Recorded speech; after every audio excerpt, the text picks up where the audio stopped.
कारण छाती कमी असल्यामुळं गळा आपण समोरचा 7 इंच ठेवणार आहोत आणि आपण गळा रुंदी ठेवायची आहे 2.25 इंच.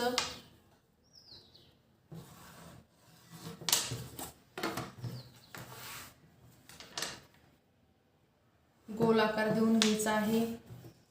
इथं सुद्धा व्यवस्थित आकार देऊन घ्यायचा आहे. आणि याचा गळा आहे 12 इंच. मागचा गळा आपण 12 इंच ठेवणार आहोत. तर ते सुद्धा आपण कटिंग कशी करणार आहोत ते पाहूया. आता आपले झाले परफेक्ट माप. आणि यामध्ये खाली कमरेला थोडंसं मोठं आहे, त्याच्यामुळे आपण थोडंसं क्रॉसमध्ये घेणार आहोत. थोडं एक अर्धा इंच आपण क्रॉसमध्ये ठेवलेला आहे, कारण कंबर मोठी आहे आणि छातीचा भाग थोडासा कमी आहे खालच्यापेक्षा. तर आपण त्या प्रकारे ठेवलेलं आहे. आता आपण हे व्यवस्थित असं कट करू.